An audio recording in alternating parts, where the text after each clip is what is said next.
He was my uncle who died long before I was born, and I never heard any stories about him. And him being the inquisitive one was always like, well, why did no one ever talk about Oscar? But I think a lot of that generation, they didn't talk about the war. After both of her parents died, we both felt like, we need to find out who Oscar was. I mean, this guy gave his life for this country and for us, and at least we can do is honor that memory.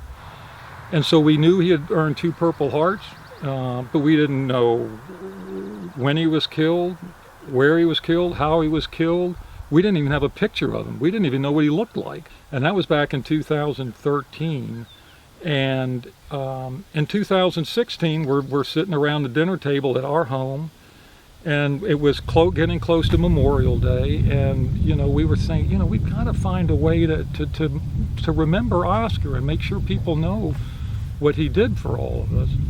And we kept talking, and our younger son says, well, I have something that might help. He went to her mother's home after she had died and copied 2 voicemail messages on the phone. The first recording was me talking to her mother about bringing her some prescription medication for her.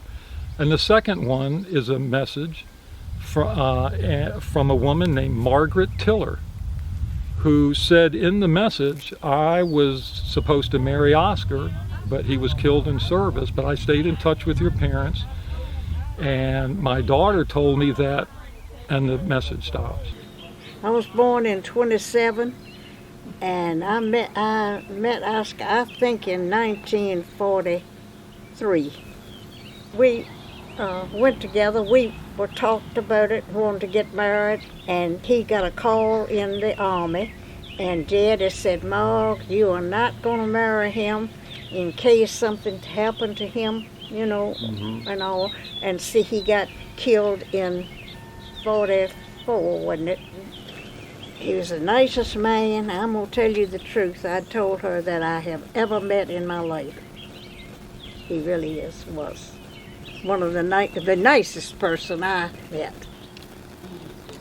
That's when that was not long after I met him that this was taken. 1943. That's not it either. Get my pocketbook. Okay. I've had it with me in my pocketbook all my life. Yeah. That's the one.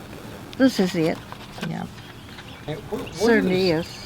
But I've carried this by my husband's all those years. I don't know where she got it from. This isn't his. July the 27th, 1944.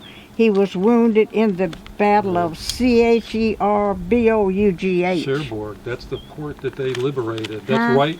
Cherbourg is right along the Normandy coast. Okay. He came ashore on Utah Beach right a few days after D-Day, and the 79th Infantry Division, which he was a part of then, their first objective was to liberate Cherbourg because it was a deep water port, and that's where he was wounded.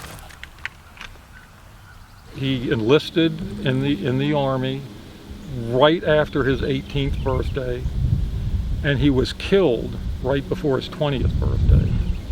So this guy was 19 years old when he gave his life. Appreciate it. We really do. We're so happy to meet you. Well, this nice is just a wonderful day. Yeah. And we're going to come visit you again. Okay. Don't Thank worry. you. Okay? She enjoys y'all. Thank you. Thank you.